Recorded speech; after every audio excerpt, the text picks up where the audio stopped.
Boa noite, Boa noite, Renato. Mônica. Boa noite para todos que estão nos ouvindo. Boa noite. Sejam bem-vindos, né, à terceira live do programa de pós-graduação em gestão de serviços de saúde, né, da Escola de Enfermagem da FMG. As lives estão sendo promovidas para a gente poder bater um papo com os docentes, trazer alguns assuntos sobre gestão, né, de saúde, para falarmos sobre o nosso programa, para divulgarmos alguns eventos, né? E hoje nós estaremos recebendo a professora Mônica Viegas Andrade, que é professora do curso de mestrado profissional. Mônica, antes de mais nada, eu quero te agradecer pela participação nessa live, dizer que as expectativas são muito altas, né, para que vamos conversar aqui hoje. Eu quero te pedir, né, para se apresentar para as pessoas, falar um pouco sobre a sua formação, sobre os seus estudos, né, na sua área de pesquisa, e sobre você. Fique à vontade. Bom, então, primeiro eu queria agradecer, dizer da minha alegria de poder estar aqui, né, em mais uma iniciativa tão bacana desse curso, né? Obrigada, Renato, em nome de todos que organizam. Eu tenho muito orgulho de fazer parte dessa turma, essa turma lutadora, batalha, né, todo dia, e que está aqui também se adequando aos novos tempos e entrando nessa onda aí de lives, né? Que bacana que o curso e promovido por nossos ex-alunos, egressos, agora Renato também é até professor, enfim. Então, com muita alegria que eu estou aqui para, como disse o Renato, fazer esse bate-papo. Então, meu nome é Mônica Viegas Andrade, eu sou professora da Faculdade de Ciências Econômicas e do curso de mestrado profissional da graduação em Gestão de Serviço de Saúde da enfermagem, né? Da Faculdade de Enfermagem. Mas minha origem é o Departamento de Economia e eu sou economista, né? Eu tenho um grupo de estudos em Economia da Saúde, que é o GESC, coordenado por mim e pela professora Kênia Noronha, que também é membro do corpo permanente, né, do mestrado e da graduação em Gestão de Serviço de Saúde, né? Fiz meu doutorado em Economia, foi quando eu iniciei meus estudos de Economia da Saúde, na Fundação Getúlio Vargas, e depois eu tive algumas incursões bem específicas na área de economia da saúde. A partir dali, toda a minha trajetória de pesquisa acadêmica foi organizada em torno da linha de economia da saúde, que é muito amplo, que é um campo amplo, mas que dentro da economia é um campo específico. Não, perfeito. Você, Mônica, fez parte, né, da construção do curso de graduação em gestão de serviços de saúde, lá em 2008. Conte para a gente um pouco sobre esse projeto, a motivação de fazer esse curso, né? E alguns resultados que você já viu ao longo desses 12 anos que o curso existe, né? Então, a iniciativa da criação do curso foi da professora Marília Alves, né? Eu fui, na época, o coordenador do mestrado era o professor Frederico, e foi solicitado ao departamento alguém do departamento de economia para participar do processo de criação, né, da Faculdade de Ciências Econômicas. Isso foi a criação, foi no âmbito do Reúne, que era uma discussão muito grande, enfim, havia um medo muito grande, uma incerteza sobre o que seria o Reúne, né?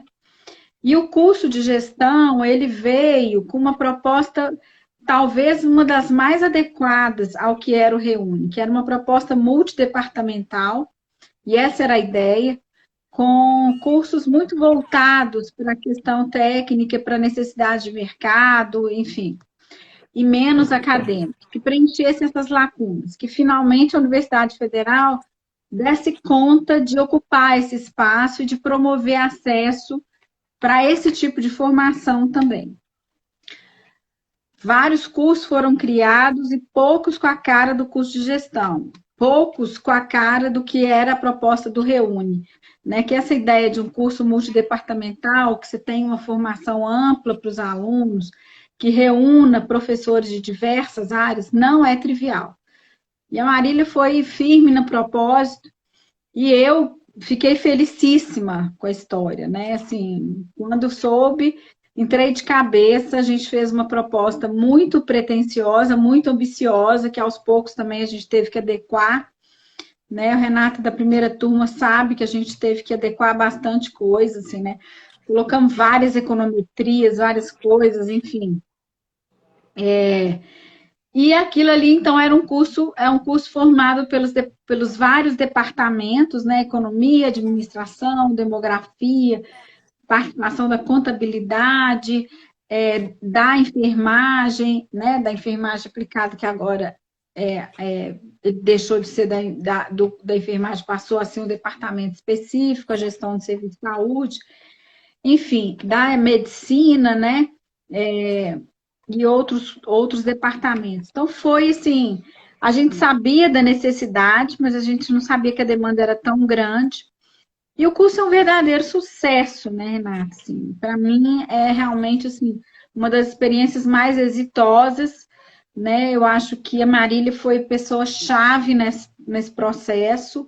Ela tem, né, uma condução muito clara, muito certeira no que ela quer, ela é muito perseverante. Enfim, e aos poucos as pessoas foram também entendendo um curso de gestão dentro de uma faculdade de enfermagem, né, que também não é uma coisa trivial, porque as pessoas estão muito associam muito a questão da assistência, e a gente estava com um curso de gestão, né? Então, assim, eu acho que o curso é um sucesso, eu vejo hoje os nossos egressos todos muito bem posicionados, muito bem colocados no mercado, né? Assim, eu acho que eu não conheço nenhum egresso que esteja aí sem se colocar, né? E o curso tem esse caráter dessa formação ampla que dá para ele as ferramentas para executar a gestão mesmo, né? O retorno que a gente tem da Secretaria Estadual, da Unimed, dos diversos segmentos que absorvem os nossos alunos é o mais positivo possível, né? Então, acho que, assim, a motivação era grande e eu, para te falar a verdade, assim, eu não sabia que ia dar tão certo.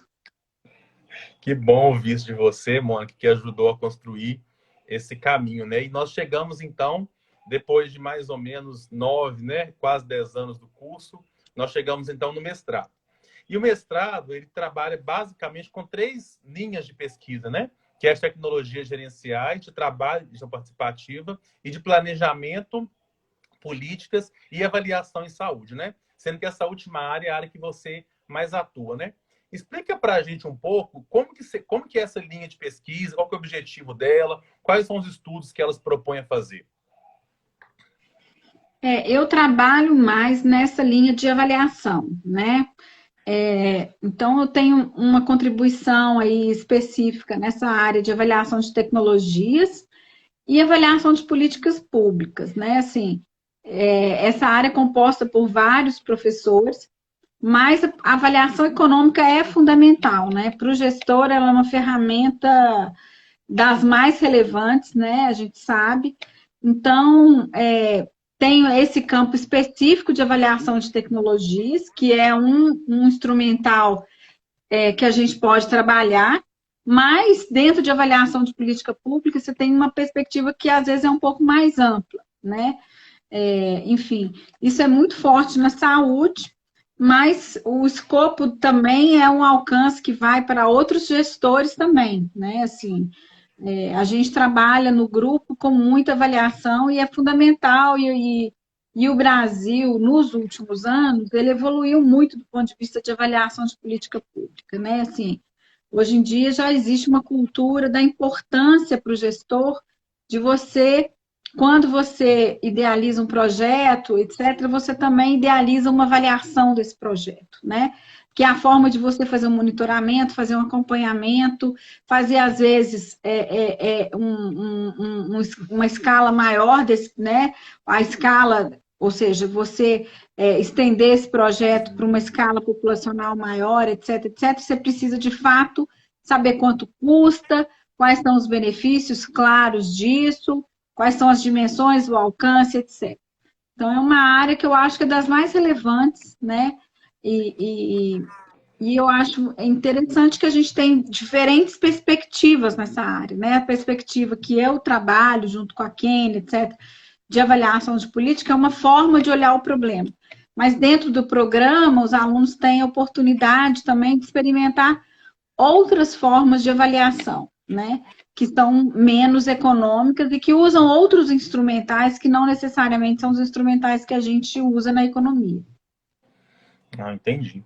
E falando um pouquinho das disciplinas, né? Como que quais disciplinas você ministra no curso de mestrado? Como que isso pode ajudar os alunos que estão no mestrado, aqueles que pretendem entrar, em termos de ferramentas, em termos de disciplina, para eles poderem se fundamentar e construir as propostas, enfim. Como que você vê isso? A disciplina que eu tenho ministrado no mestrado é de avaliação de tecnologias, né? Eu ministrei também uma disciplina que foi junto com o pessoal da farmácia, de farmacoeconomia, mas foi mais numa proposta de seminários, com vários convidados externos, etc. Mas aqui eu tenho ministrado com frequência é a de avaliação de tecnologias em saúde, né? O conteúdo é um conteúdo bem clássico de avaliação de tecnologias, né? Os alunos veem os tipos de estudo, revisão sistemática, meta-análise, o que é uma avaliação econômica, entender todos os elementos de uma avaliação econômica. Não dá para a gente fazer esse tipo de estudo, né? Mas, enfim, dar todas as ferramentas para eles para trabalharem bem, entender bem um parecer técnico, um texto, saber julgar um parecer técnico, a qualidade daquele trabalho, né? Porque, na verdade, assim, o fundamental para o gestor é saber interpretar, né? Ele tem que ter todas as ferramentas para ele conseguir entender o problema que ele está analisando e como que ele vai analisar esse problema. Agora, executar de fato, aí já é outro momento na carreira, etc., do ponto de vista de disciplina, né? Não dá tempo da gente fazer tudo. Né? Mas eu também gosto de lecionar, se possível, né? Aí a gente tem a disciplina de economia da saúde, que é a Kênia que vai começar a lecionar, que é fundamental, que na verdade a gente não tem dado. Uma disciplina de equidade em saúde, que também é super importante para o programa, né? Que lida com os aspectos mais bem específicos dessa literatura, que tem também um instrumental de indicadores próprios, como que são construídos, como que eu avalio a equidade, etc. Né? E no nosso sistema, no SUS, né, esse é um aspecto muito relevante. Então, o gestor, é importante que ele consiga cada vez mais saber pegar um banco de dados, e mesmo que ele trabalhe em qualquer lugar que seja numa UBS, seja num centro, seja dentro de um hospital, que ele consiga, a partir do que ele tem ali de informação, né, possível, ele tem conta de entender bem essa informação e saber gerenciar essa informação. Entendi, Mônica. Você falando Valeu? de economia, né? Tá me ouvindo? Estou te ouvindo bem. Porque travou um pouquinho. Porque travou um pouquinho. Quando a gente fala de economia, né, muitas pessoas podem achar que apenas estudos, que são feitos apenas estudos de natureza quantitativa, números, fórmulas, né? Mas quando você fala de avaliação de políticas, né, públicas, enfim, a gente pode utilizar outras abordagens, outras formas de fazer essas avaliações, Mônica?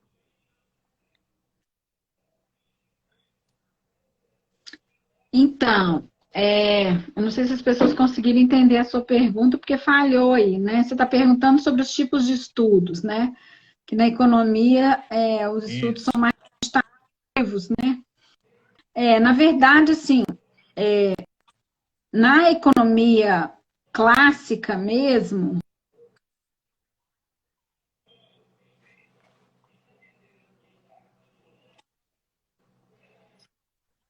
Tá travando um pouquinho, mas acho que voltou agora.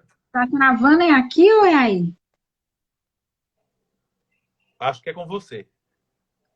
É engraçado que aqui minha imagem está totalmente nítida. Acho que agora voltou. Que estranho. Bom, mas enfim, a economia, a gente tem, né, uma área com uma estatística mais forte, né, porque a gente tem uma tradição de modelos que a gente chama dos modelos econométricos, né, que na verdade tem essa pretensão ou objetivam, né, mimetizar modelos, né, que deem conta de serem modelos preditivos da realidade, etc. Se a gente for usar esse instrumental, um instrumental quantitativo, duro mesmo, importante. Mas cada vez mais tem se ampliado isso, né? Assim, na verdade, a interdisciplinariedade hoje em dia ela ultrapassa qualquer desses limites ou desses paradigmas específicos, né?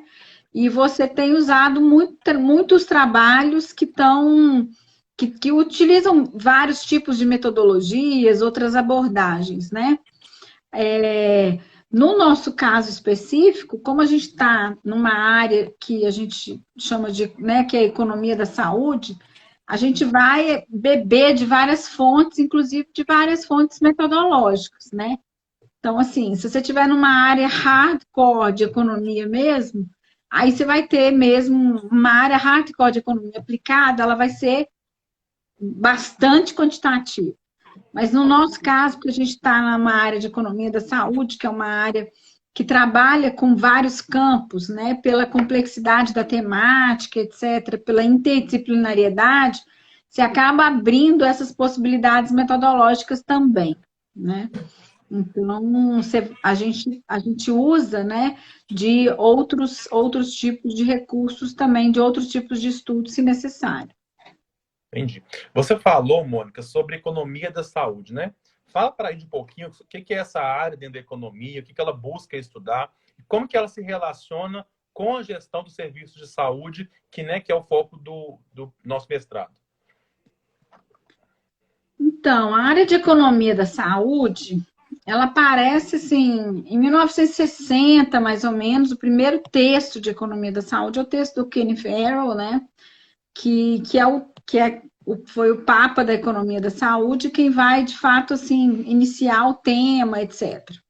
Então, ela vem, nesse momento aí, vem com mais força nas universidades americanas, tem um campo de economia da saúde, em alguns departamentos de economia, e na Inglaterra, né? No Brasil, na verdade, a gente demora muito para reconhecer isso, né? É engraçado porque a tradição de quem trabalha com política pública no Brasil sempre foi economia da educação ou economia do trabalho. A economia da saúde ficou muito para trás. Quem trabalhou com economia, vamos dizer assim, como que começaram os estudos? Começaram com estudos muito mais sobre previdência e sobre a questão do financiamento. Então, quem eram os economistas que trabalhavam com a economia da saúde, eles se concentraram muito em perguntar quanto custa para o Brasil, como que eu vou financiar. Então, era sempre a lógica do financiamento, tá? Só muito recentemente que, na verdade, se passou a se perguntar outras questões, né? Assim, por exemplo, depois da criação da Agência Nacional de Saúde Suplementar, que você vai ter toda a discussão do marco regulatório, que você vai começar a discutir essas questões entre os agentes do mercado, que você vai discutir sistema de contrato, sistema de remuneração, enfim, que são discussões fundamentais na área da economia e da saúde, muito presentes, né? Então, o Brasil ficou muito tempo na verdade, e assim, ainda tem muita gente que fica só sempre enfatizando dentro do sistema a questão do subfinanciamento, etc. Isso tem, então, um pouco essa tradição, mas o campo é muito amplo. O campo de economia da saúde é impressionantemente como tem questão, né, assim, e a complexidade que é, né, assim, da área de política de economia do bem-estar social, não tenho dúvida que é a área mais complexa, exatamente porque a interação dos agentes e a complexidade da estrutura de como que de onde essas relações são firmadas é muito complexo, né? Você tem problema de incerteza, você tem problema de assimetria informacional, então você vai ter vários agentes, você tem plano público, você tem seguro privado, você tem os prestadores. Então, a complexidade disso, a estrutura de tecnologia disso, é muito grande. Então, o campo é vastíssimo, né? O campo é vastíssimo. E o Brasil Uma das, agora, eu acho que as pessoas acordaram um pouco, assim. Então, tem mais gente começando a trabalhar. sim. Dentro do tema da economia da saúde, a gente tem também um assunto muito importante, que é a avaliação de tecnologia em saúde. Você falou um pouco para a gente, inclusive é um mestrado, né? Como que esse assunto é abordado no Sistema Único de Saúde? Ele se aplica também à saúde suplementar? Qual que é a importância desse assunto, Mônica? Então, a avaliação de tecnologia em saúde, ela ocorre em qualquer sistema, independente de ser público, independente de ser privado, né? Na verdade, no Brasil, a gente tem a Comissão Nacional de Incorporação Tecnológica, né? O Brasil que chama Conitec. O Brasil avançou muito do ponto de vista do arcabouço institucional, né? Que organiza, que regula a questão da incorporação tecnológica, né? A gente tem a Rede Brasileira de Avaliação de Tecnologia em Saúde. Então, hoje se opera num modelo muito interessante, que é um modelo de parceria com universidades, né? Então, o Ministério da Saúde reconhece que ele não vai dar conta e opera com essas parcerias que emitem esses pareceres técnicos para essa comissão que faz a definição de incorporação tecnológica dentro do sistema, né? E a Agência Nacional de Saúde Suplementar, ela tem assento na Conitec, mas as decisões da agência são independentes das decisões do Conitec, ou seja, a incorporação tecnológica no Brasil, ela se dá de forma diferente no setor público e no setor privado. As decisões, infelizmente, não são decisões tomadas conjuntamente, o que é muito ruim. Eu acho que hoje já existe um amadurecimento de alguns gestores para que isso no futuro, e eu acho que é no curto prazo, seja revisto. Porque se a gente vai continuar tendo um sistema que é dual, que é misto, né, onde você opera com uma rede privada contratada, etc., qualquer decisão de incorporação tecnológica no setor privado impacta de forma absurda o sistema público, né? E então, assim, não dá para que essas coisas ocorram de forma diferente ou de forma dissociada, né? E a gente sabe que o setor privado tem uma lógica de financiamento e uma lógica de organização muito diferente da lógica do setor público, né? Porque no setor privado a gente tem a lógica de mercado. Então, a avaliação de tecnologias, ela é um instrumento que te permite fazer a avaliação de custo. Não é uma avaliação de custo-benefício, é uma avaliação que a gente chama principalmente de custo-efetividade, ou seja, você vai avaliar a efetividade daquela tecnologia que está sendo trazida, que está sendo incorporada, e qual que é o ganho em relação à tecnologia que existe, né? A tecnologia padrão que já existe, né? Então, ela é fundamentalmente uma pergunta sobre os incrementos. Que eu ganho a mais com essa tecnologia e o que eu teria que pagar a mais por essa tecnologia. E é fundamental que qualquer decisão de incorporação, e aí nós não estamos falando só de tecnologia dura, a gente está falando de outras coisas também, ela venha acompanhada de uma avaliação de tecnologias. E o Brasil realmente avançou muito, então essa é uma área fundamental para os gestores, né? Legal. O Adriano, que foi, inclusive, aluno da graduação, está fazendo uma pergunta para a gente Oi, Adriano! sobre a percepção, né, relacionada ao campo da economia da saúde para o advento da pandemia do Covid-19 no Brasil, né? Qual que é a sua importância na perspectiva da gestão? E aí, falando um pouco sobre a pergunta do Adriano, Mônica, Você participou recentemente de alguns estudos, né, relacionados à oferta, demanda de leitos de enfermaria, de CTI, um pouco desse cenário que o Brasil, né, iria enfrentar nesse contexto de pandemia. Fala para a gente um pouco de como que isso se aplica, né, na prática. Nós estamos falando de economia da saúde e nada melhor do que aplicar isso nos dias de hoje, que é um contexto onde nós temos recursos escassos, uma demanda muito alta e um cenário com muita incerteza, que é o cenário da pandemia. Como que a gente consegue aplicar a economia de saúde nisso tudo? E conta para a gente um pouco do exemplo dos trabalhos que você já participou recentemente. A pandemia do Covid transformou todo mundo em economista da saúde, né? Foi tão interessante isso. Eu acho que tem algumas coisas que vão ficar, né? Eu acho que uma delas é a importância de ter um planejamento em saúde, né? Então, assim, claramente a primeira pergunta que apareceu com o Covid-19 é se o sistema iria realmente dar conta, né? E, enfim, então a gente tem que trabalhar com essa questão, né? E essa é a pergunta do gestor, né? É que em alguns momentos a gente consegue ter uma organização, né? Então, no fundo, assim, o que a gente quer o tempo todo na economia da saúde? Do ponto de vista da demanda, é entender o que determina a demanda, para eu poder exatamente ter uma predição de quanto que eu vou ter que gerar de serviço, etc. Do ponto de vista da oferta, eu preciso entender quanto custa, como é que eu vou fazer para eu organizar essa oferta, enfim, ter capacidade instalada de resposta do sistema, né? Então, o Covid-19, ele foi um desafio absurdo, porque, de repente, você teve que organizar os sistemas todos, né? E aí nós estamos falando de sistemas municipais e estadual e o federal, né? Que cada um tem o seu papel dentro do Sistema Único de Saúde, né?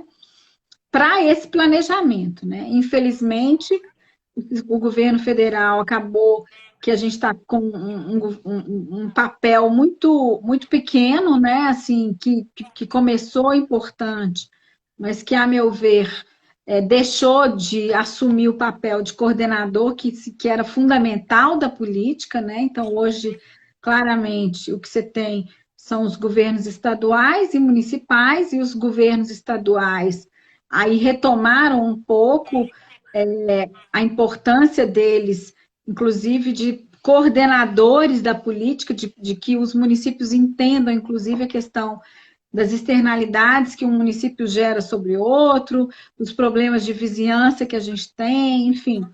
Então, foi assim, você teve várias questões, né? A questão da coordenação, a questão da necessidade de lidar com as externalidades, a questão da capacidade de gestão, os recursos são escassos, como que a gente vai alocar, né? O que a gente vai alocar? E o achatamento aí da famosa curva, que na verdade nada mais foi do que, ou nada mais é do que tentar gerar capacidade de resposta do sistema no tempo, né? E a gente está vendo aí, assim, que no Brasil a gente teve o colapso de algumas regiões, alguns estados, mas foram poucos, né? Eu acho que, do ponto de vista Minas, São Paulo, Rio, de alguma forma tem sido exitoso, no sentido de que, enfim, é difícil você falar assim quantas mortes ocorreram em função de um colapso do sistema. Eu não sei se a gente vai conseguir medir isso em algum momento, se os dados vão ser capazes. Eu acho que em algumas localidades a gente teve, de fato, colapso do sistema, né? Aqui, enfim, a taxa de ocupação ainda está em níveis que a gente entende que o sistema está longe de estar, ainda não está, né? Tá, enfim, com uma certa margem, né? Para você, pelo menos em Belo Horizonte, eu não sei do ponto de vista de outras localidades, né? Mas, então, assim, o gestor foi totalmente colocado aí em xeque, né? Desde organização do sistema de urgência, sistema de transporte, né? Logística de transporte, todo o sistema regulatório, central de regulação de leitos, né? Fazer uma gestão de exatamente de tudo que tinha, gestão de insumos, recursos, e, enfim, e agora acabou, e além de uma certa inovação no cuidado, né? Com o uso aí da telemedicina, enfim, da teleconsulta, e que eu acho que isso tudo veio para ficar, né? Assim, uma mudança num paradigma muito grande aí, nessa forma de gerenciar o cuidado, né? Mas, assim, sem dúvida nenhuma, para os gestores, talvez uma das maiores experiências de curtíssimo prazo, né? E que mostra a importância do nosso sistema, né? Assim, a importância de você ter um sistema público, centralizado, capaz de organizar essa estrutura no espaço, né? Assim, porque não é porque você tem uma pandemia que você vai abrir hospital em todos os municípios, não é possível isso, né? Não há sistema que dê conta desse tipo de decisão, né? E a gente nem pode fazer um negócio desse. Então, e a gente teve, porque a gente tem um sistema público capilarizado, etc. Eu acho que os efeitos da pandemia ainda vão ser percebidos por muito tempo, né? A gente tem aí problemas de adiamento de cirurgias eletivas, a gente ainda não sabe muito bem como que isso tudo vai reverberar do ponto de vista dos pacientes que estão adiando cuidado, como que o isolamento social vai se traduzir aí do ponto de vista principalmente das doenças crônicas, né? O que essas pessoas estão dando conta, o que a telemedicina, a teleconsulta, como é que está o acesso, e aí eu acho que o acesso é desigual, né? Mas, enfim, como a gente tem uma atenção primária, eu acho que agora é hora do Ministério da Saúde arregaçar as mangas aí, colocando a atenção primária na rua para poder dar conta dessa questão das condições crônicas, que não pode, né? A gente está se. O isolamento social está se estendendo muito no Brasil, então é fundamental que essas coisas comecem a acontecer com uma certa intensidade no país, né? Então, os gestores, Mônica, eles estão pressionados por uma demanda muito grande, né, que tem acontecido por conta da pandemia. E a gente sabe que muitos leitos foram abertos, vários profissionais contratados, muitas estruturas construídas, equipamentos comprados. Então, tudo isso gera um custo muito grande para o sistema de saúde, né?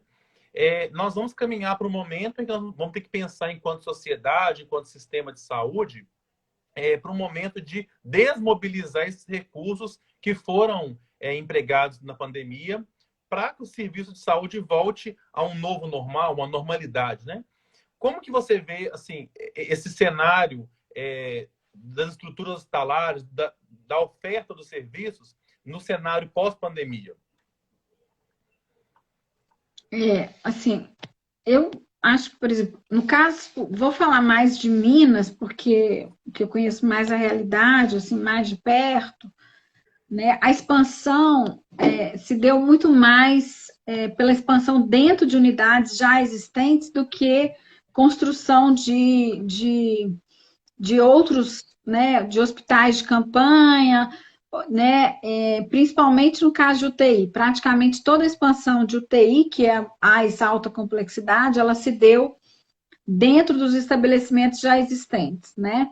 Ou com realocação de leitos, né? Ou com expansão de alguns leitos. Então, eu acho que isso foi uma decisão muito certa, né? Exatamente por quê? Primeiro, porque você teve economia de escala, né? Do ponto de vista de profissional. Não adianta você construir um leito se você não tem como levar o profissional para aquele local, né? Dentro de um hospital, você consegue que um profissional né, trate de mais pacientes, você consegue ter, às vezes você precisa de ter um profissional que seja coordenador, mas você consegue ter um gerenciamento daquilo ali. Então, acho que essa decisão foi muito acertada. Então, nesse sentido também, o retorno é mais fácil, né? Porque eu acho que parte dessa realocação ou dessa expansão pode ser que ela continue, que ela permaneça uma vez que existe algum déficit de oferta no nosso sistema, e obviamente que essas unidades podem pressionar para manter esse financiamento, etc., sobretudo dependendo de como que foi feito esse investimento, né? Se esse investimento foi feito mais pelo setor privado, eu acho que vai ocorrer uma pressão para que você permaneça com essa estrutura operando. E, de fato, há uma certa necessidade dessa estrutura, né? A contratação de muito pessoal temporário, né? Obviamente, mas eu acho que essa contratação ela foi feita temporária, né? E eu não vejo assim,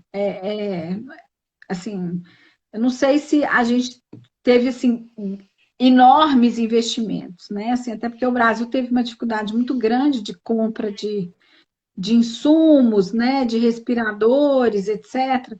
Isso não estava muito acessível, porque a pandemia chega aqui tão depois que já tinham quase que esgotado muito desses insumos em outras localidades do mundo, né? Então, a política não foi tanto essa, né? Por isso, talvez que a nossa pandemia esteja se estendendo mais no tempo, né? Porque a gente acabou optando por uma decisão de achatamento mais longo, né? Eu acho, comparado a alguns países europeus, né? Que confiaram mais na estrutura de oferta, etc, etc, né? Então, assim, eu acho que vai acontecer que parte dessa estrutura, de fato, vai ser absorvida, não tenho muita dúvida. Do ponto de vista de recursos humanos, eu acho que não. Eu acho que foi um contrato mais temporário mesmo, né? Entendi. Algumas pessoas, nesse momento de pandemia, né, Mônica, onde a gente tem muita incerteza, né, dos próximos passos, de quando vai acabar, de quando vai voltar à normalidade, as pessoas têm uma ansiedade muito grande para isso. A gente tem um contexto das pessoas perdendo os empregos, atividade econômica retraindo, né? É uma questão que foi muito dita por aí, nas escolhas, né, dos gestores públicos, né, das autoridades, foi meio que um dilema, né, entre a economia funcionar e manter a vida das pessoas, né, entre flexibilizar o isolamento e voltar à atividade econômica. Então isso foi muito discutido, né, entre esses atores.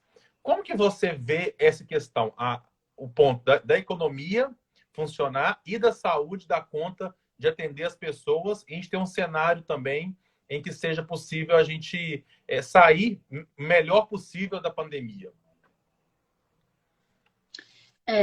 Eu, infelizmente, assim, eu acho que, na verdade, assim, essas questões não deveriam ser antagônicas, né? Na verdade, a gente deveria ter tido uma política de amortecimento das decisões de mitigação que foram, de contenção que foram colocadas, mais intensas, né? Assim, o governo praticou uma série de medidas econômicas importantes, mas que não estão sendo suficientes, e eu não tenho muita certeza se elas estão conseguindo chegar na população toda, né? A economia deu mostras de que a queda foi menor do que se esperava, né? No mês passado, vários economistas colocando, né? Ou seja, o auxílio emergencial, de alguma forma, fez esse amortecimento de fato de demanda, mas você tem setores que estão muito prejudicados, né? Então, talvez para esses setores tenha que ter, eu acho que a gente não pode trabalhar assim, com essa perspectiva de bem-estar, de que uma coisa vai contra a outra, né? Pelo contrário, nosso objetivo é garantir a vida pelo lado econômico e pelo lado da saúde, né? Então, assim, é um momento que você tem que tentar fazer frente às necessidades de amortecimento dessa crise com instrumentos fiscais que não são instrumentos que você faz usualmente, de fato, não teria muito jeito, né? Eu não sei te dizer, nem sei se alguém sabe, algum economista sabe, mas enfim, como que isso vai reverberar lá na frente, né? Do ponto de vista da estrutura de financiamento, etc., como que a gente vai pagar essa dívida, pagar essa conta, né?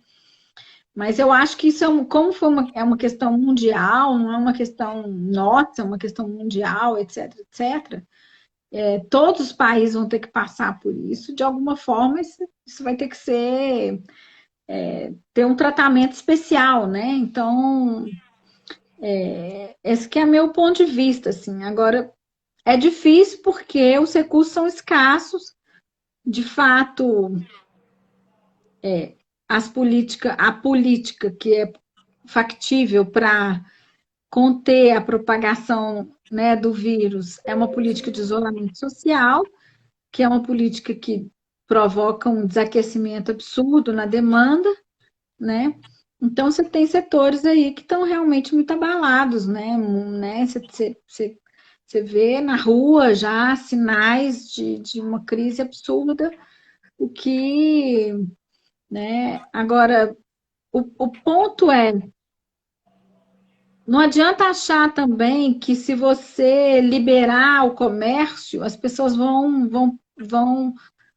para a rua e que vai aquecer a economia. A Suécia já mostrou que não é assim, entendeu? Assim, a maior parte das pessoas vai continuar com receio de sair, com medo, ninguém, né? E os riscos da doença são, de fato, muito grandes. Então, eu acho que o melhor mesmo seria, né? E aí era uma política mais do governo federal, né? Ministério da Saúde junto com o Ministério da Economia, trabalhar de forma conjunta, né? Enfim, obviamente, agora esse é o grande desafio, né? Assim, é o desafio que a gente está agora da política de flexibilização, de dar conta de aguardar, né? Enfim. Agora é impressionante também a capacidade de inovação das pessoas, né? Dos setores, né? Enfim, de se reinventar, né? E como que a gente está observando aí.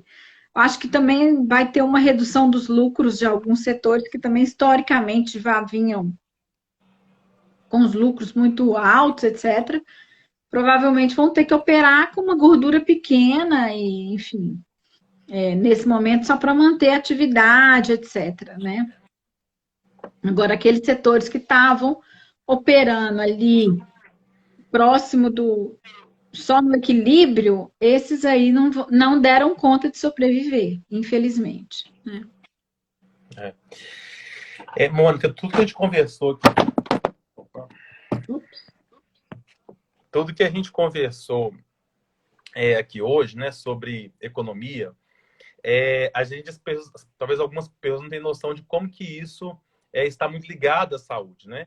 E trazer esse olhar da economia, né, dentro do contexto da gestão dos serviços de saúde, pensando na profissionalização desse serviço, na capacidade de melhorar a resposta deles para a sociedade, isso é muito relevante, né? E esse caráter né, da economia e de outras áreas do conhecimento, elas trazem essa configuração interdisciplinar no curso de mestrado, né?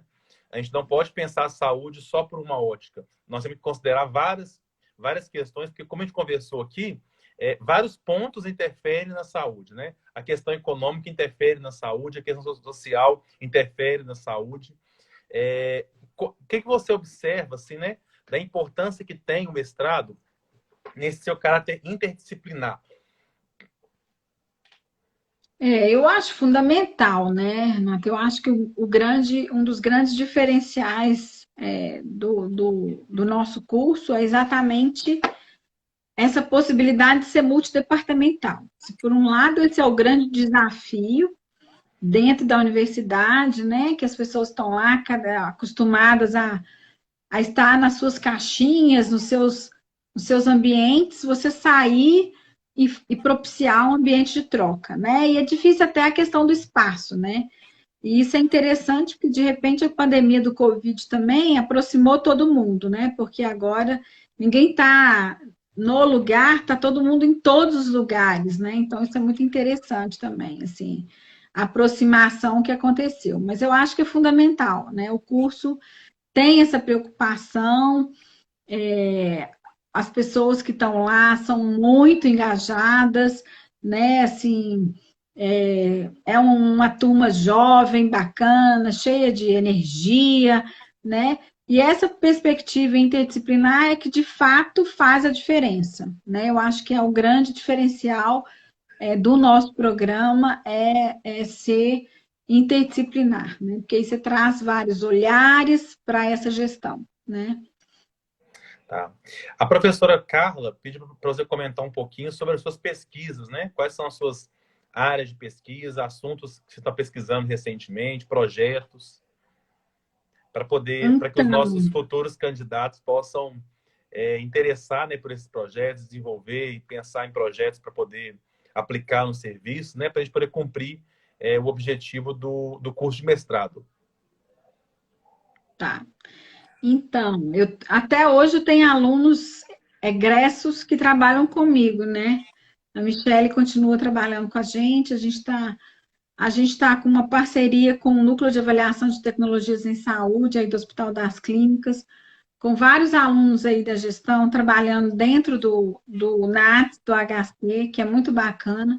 Aí lá a gente tem um projeto que a gente está fazendo, que é uma avaliação do equipamento do Point of Care, que é um equipamento para medir a hemoglobina glicada dos pacientes diabéticos, para medir em loco. Então, as unidades básicas de saúde lá de Teófilo Otoni estão receberam o equipamento e a gente está fazendo essa intervenção, né? Isso é dentro de uma intervenção grande com pacientes hipertensos diabéticos, tem a implementação do Point of Care.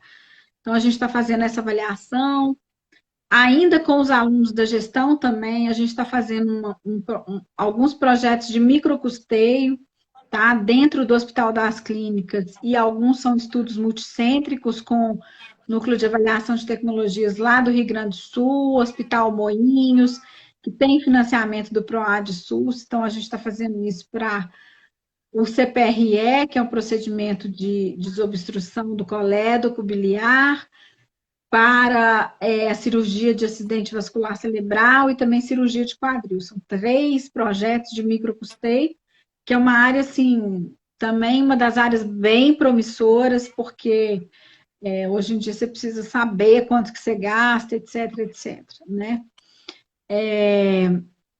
E aí tem outros projetos lá ainda dentro. A gente está com um projeto bem grande, esse aí não tem aluno da gestão envolvido, mas um projeto bem grande que é um projeto de avaliação do custo da malária.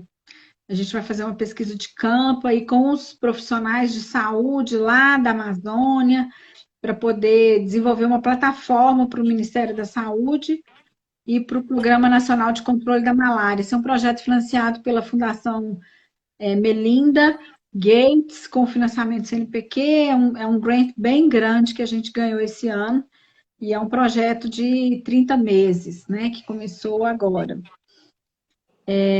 Um outro projeto que a gente está fazendo, que é uma parceria aí com a Unimed, de análise. Nesse primeiro projeto, a gente estava trabalhando com risco moral, tá, no comportamento dos pacientes. O que é isso? Entender um pouco os padrões de utilização e se esses padrões de utilização se alteram com a presença de mecanismos de divisão de riscos, que são os com participação. Então, é um projeto bem bacana também, uma parceria que eu gosto muito aí com o Unimed, que, se Deus quiser, vai ter desdobramentos também bem interessantes, né? Fizemos esses trabalhos aí no Covid, que a gente continua, né? Que foi bacana demais. Tivemos uma parceria aí com virou termo de lei, né? Um projeto dentro da Assembleia Legislativa, e a parceria formalizou a parceria da universidade com a Assembleia, com um certo apoio ao governo aí na condução das políticas, né? Então foi bem bacana o trabalho aí que foi coordenado, inclusive pela Kênia, sobre a necessidade de leitos hospitalares. Enfim, tem mais alguns projetos, mas senão o povo vai cansar. Deu para a gente poder compreender um pouquinho, ver o que está acontecendo aí, como que Você falou de tantos assuntos, você falou de malária, você falou de AVC, você falou de plano de saúde, É, você falou de leito, né? Então é muito amplo, né, pessoal, a questão da economia da saúde, né? Não é um assunto tão focado em números, em pontos específicos, né? Então a saúde ela demanda muita avaliação, demanda muito aspectos da economia para que o serviço ele consiga fazer, entregar os resultados, né? E a Mônica demonstrou para a gente aí como que isso tudo está conectado, como que os projetos que ela tem desenvolvido são para tratar diversas questões do sistema de saúde, problemas, desafios, né? Então, assim, o campo é muito grande, né? Então, assim, a gente entende que o programa de mestrado, ter o braço da economia dentro dele, é muito importante, é fundamental, né? Então, quando a gente fala do mestrado profissional, a gente fala também de aplicar essas ferramentas no serviço. Então, o aluno do mestrado, né, Mônica, ele tem a opção de ter essas ferramentas da economia para avaliar suas realidades, propor soluções, propor planos de ação e melhorar a capacidade de resposta desse serviço de saúde. Esse é o nosso objetivo enquanto mestrado profissional. Eu quero deixar alguns minutos para a Mônica poder finalizar, depois vou dar alguns recados também. eu queria só agradecer a oportunidade de estar aqui com o Renato. O Renato foi meu aluno de graduação no curso, meu orientando no mestrado. É uma pessoa que eu tenho no meu coração e que está sempre aí batalhando pelo curso. Então, é assim, meu carinho aí para o curso todo, né? Assim, parabenizar a equipe. Eu acho que em nome, né? Eu vou parabenizar a Adriane em nome de toda a equipe. Eu acho que realmente essa turma da gestão é uma turma impressionante, assim.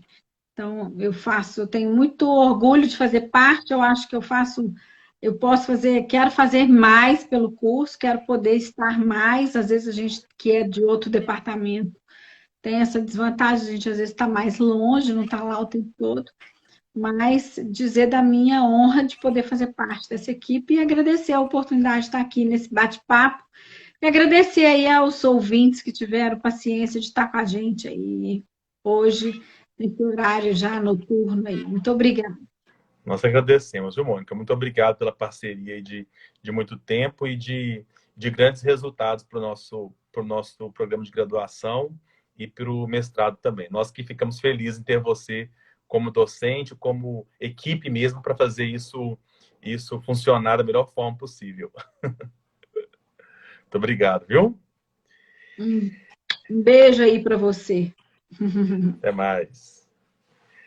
Pessoal, eu vou dar alguns avisos agora importantes, né? Vocês estão sabendo já pelas redes sociais que nós temos divulgado o seminário, né? Então, 16, 17, 18 de novembro, nós teremos o primeiro seminário da pós-graduação em gestão de serviços de saúde e também o primeiro encontro de egressos. Será um evento online, gratuito. As inscrições são limitadas e as vagas já estão quase acabando. Então, entre no site do Simpla, né, para fazer inscrição. Está nas nossas redes sociais também. Faça a inscrição, Meus garanta alunos logo a sua estão inscrição. Oi? se inscreverem, meus alunos. Exatamente, tem que se inscrever. Vai ser um evento muito legal. Nós estamos pensando com muito carinho no que vai acontecer. E o segundo evento, o segundo aviso importante é em relação à submissão de trabalhos, né? O meu tempo está quase acabando aqui, então deve cair a conexão do Instagram, mas só para avisar para vocês que os trabalhos, artigos completos e resumos expandidos para o seminário já estão sendo recebidos. Então, na rede social também está sendo avisado isso. Siga a nossa página, para quem não segue ainda, até o dia 2 de agosto. Então, você que tem interesse de publicar um trabalho no seminário, vamos ter os anais, né, dos trabalhos aprovados, vai ter um evento de apresentação, que vai ser o próprio seminário. Então, assim, não perca a oportunidade de a gente trocar mais experiências ainda, falar mais de iniciativas que estão acontecendo dentro do programa, com professores, com alunos, com a comunidade. Então, estão todos convidados a participar, né? Siga nossas redes sociais no Instagram e também no YouTube. Nós postamos conteúdos quase que diariamente, né, sobre os eventos. Então, a gente está trabalhando muito, muito pesado para que esse evento aconteça da melhor forma possível e nós contamos com vocês, tá? Não deixe de acessar os links, né? Para poder fazer inscrição tanto do seminário que é online, o evento pelo Simpla, e também para enviar os seus trabalhos, né? Nós teremos, inclusive, algumas premiações, né? Vão ter alguns sorteios, inclusive, nesse seminário. Então, é algo muito legal que está sendo pensado, né? A Carla acabou de colocar aí, ó, o link para inscrição no seminário, a Carla Patrícia colocou aí. Então, você que não escreveu ainda, entre e se inscreva nesse link aí. Mande para todo mundo, convide as pessoas que você acha que pode ter interesse nesse assunto. Vai ser um evento de 15 horas, onde nós temos alguns palestrantes, né, participando com a gente também. Em breve, nós divulgaremos os palestrantes que vão estar conosco. Vamos ter a apresentação de trabalhos, um formato super inovador e interessante. Então, você não pode perder. Então, compartilhe o link com todo mundo aí, divulgue esse evento e nós nos vemos aí nas próximas semanas, nas lives, nas redes sociais, e vamos interagindo. Qualquer dúvida, mande uma pergunta para a gente aqui pelo Instagram. Nossa equipe vai responder o mais rápido possível, viu? Muito obrigado a todos que participaram conosco até agora, dessa live, da terceira live do programa. Eu quero agradecer o envolvimento de todos, a participação, toda a equipe que está apoiando também esse evento, né? Equipe de comunicação, equipe científica, enfim, tem várias pessoas trabalhando para que esse evento aconteça. Então, mais uma vez, muito obrigado por vocês estarem conosco. Obrigado, professora Mônica, os professores do programa, todos os professores que estão envolvidos, né? Não só da Escola de Enfermagem, mas também de outros departamentos que fazem o programa de pós-graduação em gestão de serviços de saúde acontecer e ter ótimos resultados. Muito obrigado a todos e tenham uma boa noite. Boa noite. Um abraço e boa noite, gente.